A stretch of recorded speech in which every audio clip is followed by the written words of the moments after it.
The following is transcribed. Welcome to Bat-Supe, the never nutritious, definitely delicious podcast dedicated to the old-time radio adventures of Superman and the dynamic duo. Buckle your utility belts for lots of embarrassment, plenty of reimagining, and missing persons galore. Before we get to today's adventure, let's pause for this important message. They say preparation is the key to success, boys and girls, and that's why we at Bat-Supe always want you to be prepared. And now that you're all busy collecting those swell Bat-Supe can lids, we want you to be ready for anything. Like accidentally slicing your finger or hand open on the sharp edge of the lids.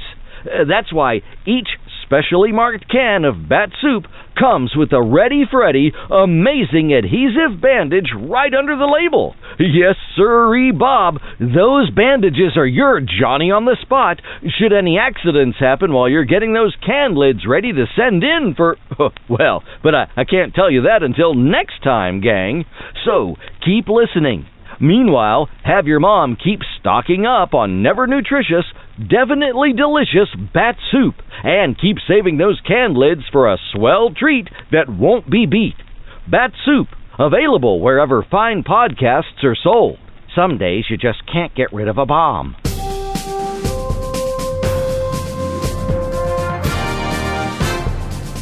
And now, Bat-Supe presents today's adventure.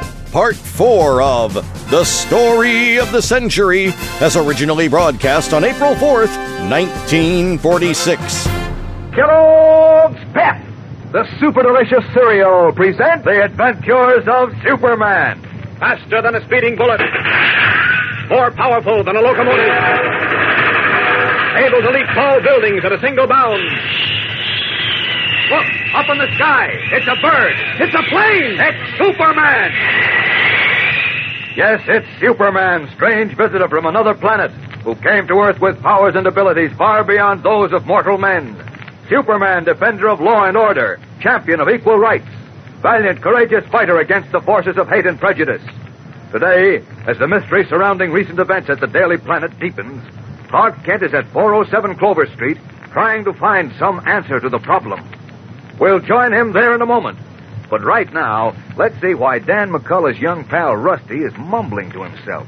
Maggie, Jiggs, Andy Gump, Hans, Fritz, Popeye. Hey, Rusty, what are you doing? Me? I'm memorizing. Memorizing? Sure, I'm trying to learn the whole list of funny paper characters. You know, in that new second series of comic buttons Kellogg's Pep is putting out? Well, sure, but how come? Well, I figured if I learned all 18 in the series, I'd know which buttons to look for, and I'd know which ones I'm missing in my collection. Hey, that's a swell idea. How many have you learned? I'm not doing so well yet. I just started. Well, have you tried learning them in groups? How do you mean? Well, you know, if you learn, say, 5 at a time, lots of folks say it's easier that way. Oh, I see. Learn a group like Maggie, Jiggs, Andy Gump, Hans, and Fritz before I try to learn the rest. Sure. Then your next group would be Olive Oil and Popeye, the Little King, Lord Plushbottom, and Uncle Willie. Then Emmy, Rip Winkle, Pop Jenks, Superman, like that? Sure. Bet you find it easier. And I'll bet you're not the only one in the gang who's that hepped up about this brand new second series of Pep comic buttons. They're so bright-colored and clear-cut, and it's so much fun to collect and trade duplicates with your pals. All the up-and-coming fellows and girls in our block are mighty busy with their collections. But remember, there's only one way you can get these exciting comic buttons. You can't buy them anywhere, and you don't send in a single penny, not even a box top. You just make sure Mom keeps stocked up with plenty of Kellogg's Pep, and you'll find your prize in every package. Ask Mom for P-E-P, Pep, the Sunshine Cereal, made by Kellogg's of Battle Creek. Now, the adventures of Superman. Baffled as he has never been before, Clark Kent is trying to discover who impersonated Editor Perry White on the telephone, wrecked Lois Lane's apartment, impersonated the girl reporter, and finally was responsible for the disappearance of Perry White, who was last seen leaving the Daily Planet with $10,000 in cash, presumably en route to a theatrical rooming house at 407 Clover Street. Certain that White is in the hands of clever swindlers, Kent, accompanied by Lois, hurried to that address. But to his amazement, 407 Clover Street turned out to be not the theatrical rooming house he had visited earlier that morning, but the residence and studio of a Mr. John Simmons, a piano teacher. Puzzled, Kent studies the paneled, tastefully furnished reception room and finally turns to Lois and Mr. Simmons. I can't understand it. When I was here less than 2 hours ago, this room was twice the size it is now.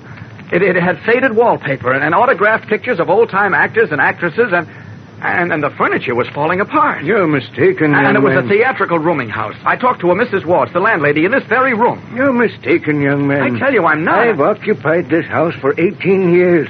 There's never been any paper on the walls or pictures of theatrical people or broken down furniture. Now, look, Nor has there ever been a Mrs. Walsh here. But, Mr. Now, just Simmons... a minute, Clark. Is Mr. Perry White here, Mr. Simmons? Who? Perry White, editor of the Metropolis Daily Planet. I never heard of him. There, you see, Clark, we've obviously come to the wrong place. But I... Now, apologize to Mr. Simmons and we'll be going. Oh, there's really nothing to apologize for. We all make mistakes. I couldn't have made a mistake. Will you stop being a stubborn mule? Look... Really, once he gets an idea in his head, Mr. Simmons, there's just no budging him. So I see. I don't understand it. Stop repeating that, Clark. Now, come on, we've lost enough time. We've got to find the chief. Well, are you coming? Oh, all right. I guess I did make a mistake. It's quite all right. I'll show you to the door. Figure this out, Lois. I can. What do you mean? I'll tell you when we get outside. Well, goodbye. So long. Goodbye. Thank you very much. All right, snap out of it, Clark. You'll fall down the stairs. Oh, I'm all right. Don't worry about me. Look, what did you mean when you said you knew what had happened? Well, you got the name of the street wrong. What? I just remembered there's a Dover Street, and it's not far from here. The chief didn't say Dover. He said Clover, 407 Clover. Well, Just Clover plain- sounds like Dover. You could easily mistake them. Or the chief could. You know how he is when he's excited. Here comes an empty cab. Taxi! But I tell you, Lois... Taxi! No, wait a minute. Wait a minute. Maybe you're right. If I did mistake the name, that would account for information telling Jimmy there was no telephone for a Mrs. Walsh on Clover Street. Of course it would. Come on, let's get in a taxi. Okay. Yes, ma'am. But where was I this morning? Now, how do I know? But you weren't here. Where to?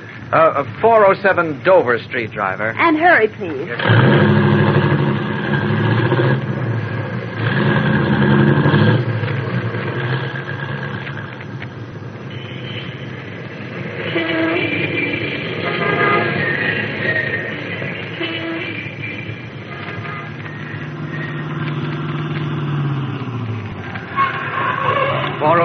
Dover. Here you are, driver. Keep the change. Thanks, Mike. Come on, Lois. Wait a minute, Clark. 407 is a vacant store. Now, there's an apartment above it, but it's certainly not the place I visited this morning. Oh, well.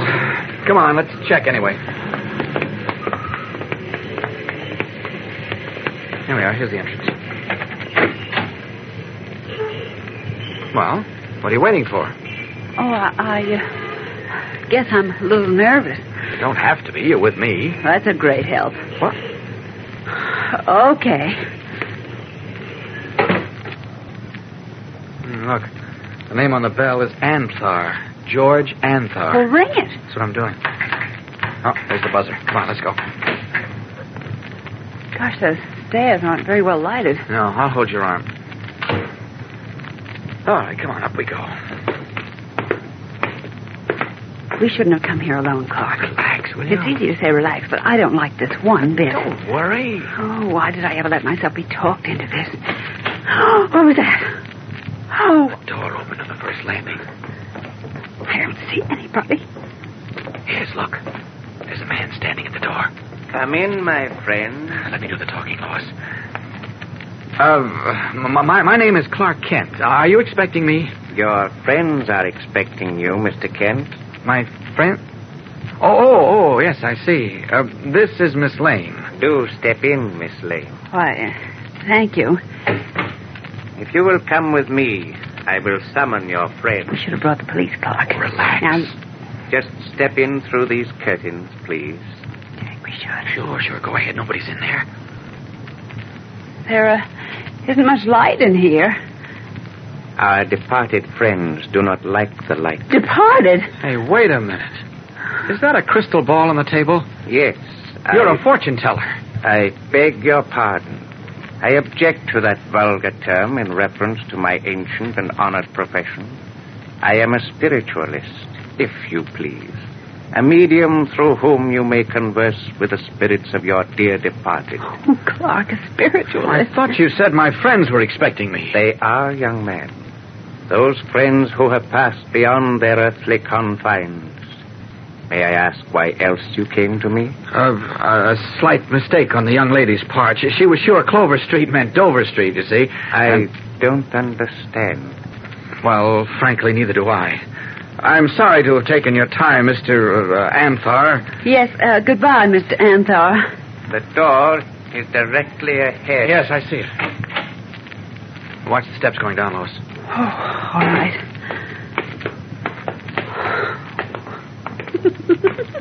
Well, what's so funny? Just the reaction, I guess. A spiritualist of all things. Say, maybe he could have told us what happened to the chief at Bat. Oh, don't joke about this, Lois. You're right, I shouldn't. Something terrible may have happened, Mr. White. Clark, wait a minute. What is it? Well, You know, I just remembered. What? There's a Stover Street in Metropolis. Oh, so what? Well, don't you see? The chief might have said Stover, and you thought he said Clover. A few minutes ago, you were sure he said Dover. Well, maybe it was Stover. Now, let's try 407 Stover. No, wait a minute, Lois. We can't keep running around in circles. Well, now, that's a perfectly natural... I'm starting to think this is all a bad dream. Well, believe me, it isn't a dream. But how could I have gone to a rooming house which apparently doesn't exist? I don't know, unless you... Unless I what? Nothing. Oh, I know. You think I imagined all this. No, I didn't say that. But you think it. Well, I didn't. Here, wait a minute. Come on in this drugstore. What are you going to do now? I want to make a phone call. Let's see if I have a nickel. I think I have a nickel. What? No, I haven't. Here, I have one. Oh. Are you going to call Inspector Henderson again? No, I'm going to call Jim at the office. But what for? Well, it's just possible that when I didn't arrive where I was supposed to with the money, the chief or his impersonator called the planet again. Oh. Just see if it... Oh, hello. Jim Olsen, please. This is Clark Kent. And that's our only hope, Lois. If there was any... Oh, hello. Miss Backrack? Clark Kent. Is Jim Olsen there? He what? What? Wait a minute. Say that again. What? What Just is a minute, it? Lois, please. Yes, go on, Miss Backrack. When was this? Where? I see. Yes, I'll come right over. Goodbye. Clark, what is it? Clark, answer me. Clark. Strangely silent, Clark Kent stares into space as Lois tugs at his sleeve. What has happened now? We'll return in a moment for the startling climax of today's episode. But first, here again is your announcer. You know, gang, you're missing out on something the other kids are having a lot of fun with, unless you're collecting that brand new second series of comic buttons from packages of Kellogg's Pep. Sure, you're going to be out in the cold when the fellows and girls compare notes and tell how many different buttons they've collected so far and swap their duplicates. So, better hop to it. There are 18 different buttons in this new second series, you know. Each one with a speaking likeness of one of your favorite funny sheet characters. Done up in full comic strip colors, too. Bright and eye-catching as can be. Looks swell pinned on your jacket or dress or cap. And you know the best part is, you don't have to send in a single penny for these snappy new comic buttons. Not even a box top. Fact is, you can't buy them anywhere. But you can ask Mom to get you a package of that super delicious whole wheat flake cereal, Kellogg's Pep. Inside each package, there's a thrilling prize for you. Remember, that's P-E-P, Pep, the Sunshine Cereal, made by Kellogg, the greatest name in cereals. Now, back to the adventures of Superman. Clark Kent has just phoned the Daily Planet from a drugstore. And now, outside the booth, he faces Lois Lane. Clark, what is it? What's happened? Jim. What about Jim? He received a phone call about half an hour ago. Yes? He thought it was from me. From you? Yes, Miss Backrack answered the call first. She thought it was me, too. The man, whoever he was, said he was me, and he spoke exactly like me. Good heavens. He told Jim to get the $10,000 from Darwin, the cashier, and bring it to a certain address. But what address? I don't know. Miss Backrack didn't know. Jim didn't say. He just got the money and rushed out. And now Jim's gone, too. Jimmy Olsen gone, too. Apparently the victim of the same clever gang that trapped Perry White. And Superman helpless to aid them as he seeks desperately for a way through the tangled, baffling maze of mystery. What will happen next? Tomorrow's episode is tense and exciting, fellows and girls, so don't miss it. Tune in, same time, same station, and follow the adventures of Superman. Fellas and girls, be sure to follow the adventures of Superman. Brought to you every day, Monday through Friday, same time, same station, by the grand old Kellogg Company of Battle Creek. And for other thrilling adventures of Superman, see your local newspaper. Superman is also a copyrighted feature appearing in Superman DC publications. Say, how about being a pal to your dog like he is to you? Do him a good turn. Treat him to Kellogg's Grow Pup dog food. It's so full of meaty flavor, and there are 3 different kinds to pick from. There's Grow Pup Ribbon, Grow Pup Meal, and Grow Pup Pellets. You can give your dog the kind he likes best because they all have what it takes to help keep him right on the beam. For lots of muscle, for strong bones and teeth, ask Mother to base your dog's diet on Kellogg's Grow Pup every day. And be sure to be with us tomorrow for the thrilling adventures of Superman. This is the Mutual Broadcasting System. That was part 4 of The Story of the Century from the Adventures of Superman.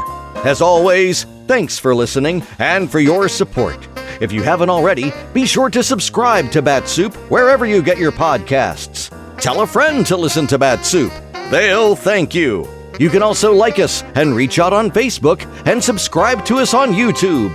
Bat-Supe is now a proud member of the Moonlight Audio Theater family of podcasts. Visit them at moonlightaudio.libsyn.com. That'll wrap things up for this episode of Bat-Supe, but be sure to tune in next time when you'll hear Candy Myers say, "Well, I'll do everything I can, but frankly, the way you tell it, this case has me buffalo." Before the next exciting scenes of our adventure, please permit us to pause for a meeting of the Law and Order Roundtable, conducted by the Green Hornet. Good evening, friends. If you are between the ages of 15 and 21, please stop, think, and listen, because this message is intended especially for you. Undoubtedly, most of you are preparing yourselves now for the job of tomorrow. That's great. Keep up the good work. But along with preparing yourself for your chosen trade or profession, don't neglect to groom yourself for the job of good citizenship as well. Young Americans, America's hope for the future is in your hands. And that's why it's vitally important that you be well equipped to practice good citizenship, which in the final analysis is the foundation of good government. Incidentally, good government will not tolerate crooked politicians and dishonest officials. Consequently, racket cannot thrive or even exist. Boys and girls, learn all you can now about how your government works. Find out what makes it tick and why. Make it a habit to study both sides of every important political issue. And in addition, study the records of candidates who seek to run your government, locally or nationally. Vote for the candidate who is best qualified by education and experience, who has the best record for honesty, sincerity, and accomplishment.